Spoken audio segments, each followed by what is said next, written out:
करके मैं काशीपुर के प्रत्येक कार्यकर्ता का दिल से आभार भी व्यक्त करती हूँ, जितने जोश और उत्साह के साथ इस महारैली में कांग्रेस के कार्यकर्ताओं की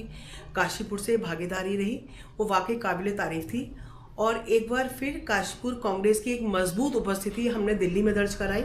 और पूरे उत्तराखंड से भी बहुत बड़ी संख्या में हमारे कांग्रेसी कार्यकर्ता वहाँ पहुंचे और इस रैली का जो संदेश पूरे देश में जाना था, एक बहुत मजबूत संदेश पूरे देश में इसमें गया और बहुत सफल रैली इसको आप कह सकते हैं। मैम,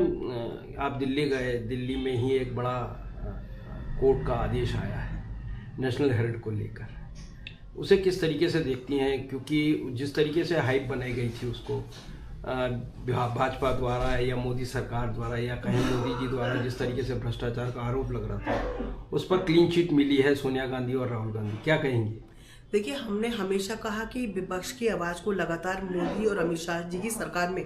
दबाने का काम किया जा रहा है। संवैधानिक संस्थाओं को जिस तरह से दुरुपयोग अमित शाह और मोदी जी की सरकार में चल रहा है, वो इससे पहले कभी देखने को नहीं मिला। इसी तरह से जो इस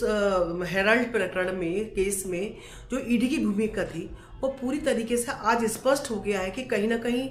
राहुल गांधी जी को, सोनिया गांधी जी को परेशान करने में, प्रियंका जी को, रॉबर्ट वाड्रा जी को परेशान करने में ईडी ने कोई कसर नहीं छोड़ी। घंटों घंटों तक बैठा के रखा, लेकिन नतीजा बिल्कुल सिफर रहा। अगर उनके खिलाफ कोई भी सबूत ईडी के पास होते तो जो आज दिल्ली में न्यायालय का आज ये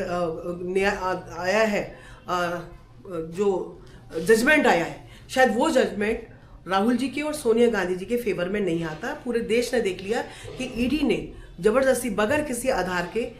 गांधी परिवार को परेशान करने का एक बहुत लंबा षड्यंत्र लगातार चला आ रहा था, वो आज जाके समाप्त हुआ। मैम, दिल्ली में एक और काम हुआ है जिसे लेकर कांग्रेस भी चिंतित है और उस पर आवाज़ भी उठा रही है, वो है मनरेगा का नाम बदलना। उसको कैसे देखती हैं? देखिए, मनरेगा इस देश में लगभग 20 साल पहले ग्रामीण पंचायत स्तर पर आर्थिक सशक्तिकरण को बढ़ावा देते हुए जो महात्मा गांधी जी का एक भारत के गांव को लेकर के, ग्राम स्तर को लेकर के जो एक सपना था, उसको पूरा करने का काम मनरेगा योजना ने किया था। मनरेगा योजना अपने आप में एशिया की सबसे बड़ी रोजगार देने वाली योजना थी, लेकिन जिस तरीके से उसमें के नामों में तब्दीली करके आखिर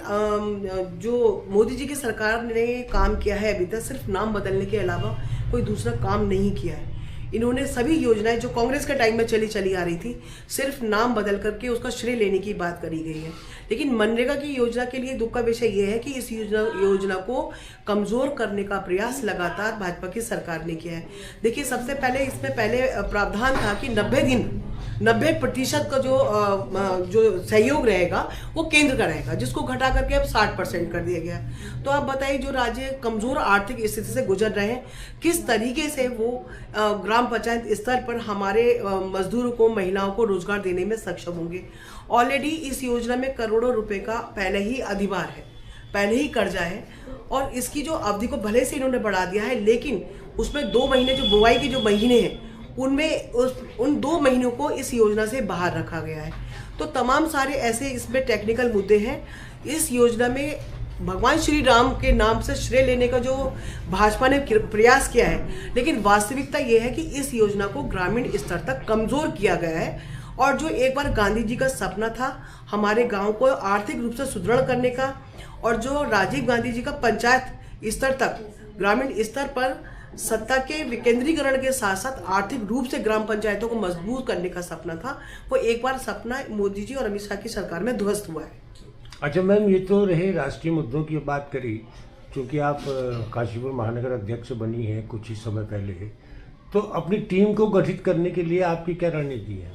देखिए, अभी आपने देखा स्वयं हमारी जो वार्तालाप शुरू हुआ, एक महारैली के नाम से शुरू हुआ, जिससे पूरी टीम संगठित होकर लगभग 700 की एक बहुत बड़ी संख्या में हम लोगों ने दिल्ली में अपनी हाजिरी दर्ज कराई है, जिससे ये संदेश गया है कि काशीपुर में कांग्रेस पूरी तरीके से मजबूत है। सबके अपने अपने व्यक्तिगत विचार हो सकते हैं, क्योंकि कांग्रेस अपने आप में एक बहुत बड़ा परिवार है। मतभेद हो सकते हैं, लेकिन मनभेद बिल्कुल भी नहीं है। कांग्रेस बिल्कुल एकजुटता के साथ 2027 की तैयारी में जुटी हुई है, और इस बार आप देखेंगे कि इस बार, और अभी हम लोग संगठन को लेकर के मेहनत कर रहे हैं, संगठन को संगठित करने में, एकजुट करने में और संगठन की ताकत को बढ़ाने में। बहुत जल्दी ही हम लोग ग्राम पंचायत स्तर पर हम अपनी कमेटियां गठित करेंगे वार्ड कमेटी गठित करेंगे और बूथों तक एक मजबूत नेटवर्क कांग्रेस का आपको आगे आने वाले टाइम में दिखेगा। हम कांग्रेस को पूरी तरीके से मजबूत करके 2027 की तैयारी के लिए हम लोग मैदान में उतर चुके हैं और कार्यकर्ता के बीच पहुंच के कांग्रेस के किए हुए कामों को, योजनाओं को जनता तक बताने का काम करेंगे और जिस तरीके से भाजपा की जो जन विरोधी नीतियां हैं उनसे भी अवगत कराने का काम हम काशीपुर की जनता को करेंगे। काशीपुर परिवार पूरी तरीके से कांग्रेस परिवार एकजुट है, इसमें कहीं से कहीं तक कोई संशय की आवश्यकता और सवाल ही नहीं है। अच्छा, काशीपुर में कांग्रेस के जितने भी कार्यक्रम थे वो आमतौर पर कुछ कार्यालयों में होते थे, कभी कुमारतला सभा भवन में, कभी गौड़ सभा में और कभी नवचेतना भवन में। क्या कांग्रेस को अपना एक स्थायी कार्यालय कहीं मिलने की संभावना है? देखिए, हमारे लिए बहुत सौभाग्य की बात है कि जो काशीपुर है, पंडित गोविंद वल्लभ पंत जी, पंडित नारायण दत्त तिवारी जी,